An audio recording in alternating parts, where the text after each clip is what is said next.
Bonjour à toutes et à tous, je suis Vanny Calou, aujourd'hui trucs et astuces. Je reviens sur une vidéo précédente concernant les shaker box, récup pour les shaker box. Je vous ai parlé dans cette vidéo des petits carrés de mousse double face que l'on trouve dans tous les magasins de loisirs créatifs. Je vous ai parlé du scotch double face que l'on trouve au rayon bricolage. Ce scotch fait environ 1 cm, 1,5 cm de large.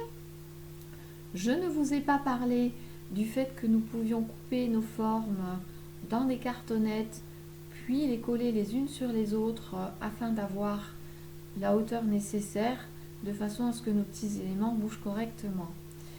Je reviens donc à mon astuce à moi qui concerne à utiliser les nappes bubblegum. Personnellement, moi, j'utilise de la nappe épaisse pour mes tables et régulièrement mes coins de nappe se cassent, donc je finis par couper et par jeter.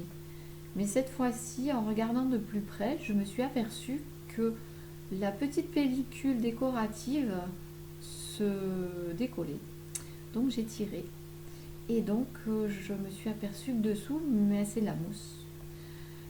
Donc ni une ni deux, j'ai pris mes ciseaux. D'abord ça m'énervait parce que la nappe se cassait de plus en plus. J'ai pris mes ciseaux, j'ai coupé. Je me suis retrouvée avec un rectangle d'environ 30 cm sur je sais pas moi, 20 cm. J'ai enlevé toute la pellicule et je me suis dit, allez, on se lance, on fait un test puisque tu en as besoin. Donc j'ai testé et ça marche très bien. Alors non, c'est pas collant. Elle n'est ni collante double face ni autocollante.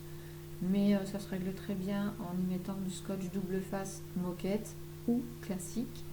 Voir si on a besoin d'une épaisseur plus épaisse parce que c'est épais mais non, pas non plus énorme.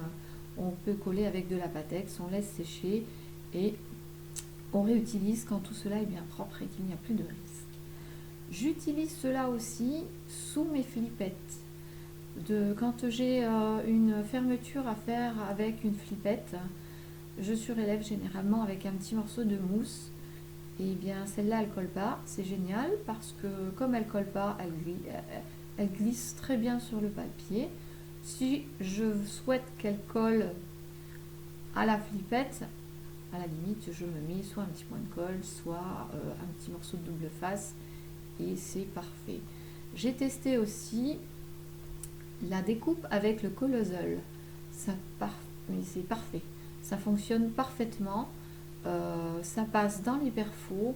Enfin, moi, j'en trouve que du bien. En plus, du coup, je choisis les formes, les hauteurs, les grandeurs que je veux. J'ai tout en un seul morceau. Bien souvent, avec les petits carrés, quand il y a des cercles, enfin, des courbes, des choses comme ça, c'est un peu compliqué. On a des paillettes qui passent. Là, non, puisque j'utilise un dies ou deux dies afin d'avoir mon petit rebord, quoi. Et j'ai plus aucune issue pour les paillettes, même fines. Donc plus rien ne bouge et c'est juste parfait. Donc voilà, j'espère que mes petites informations vous auront apporté plus d'explications et puis qu'elles vous serviront. Et puis bonne chute, bonne récup de nappe. Et puis à une autre fois, à bientôt.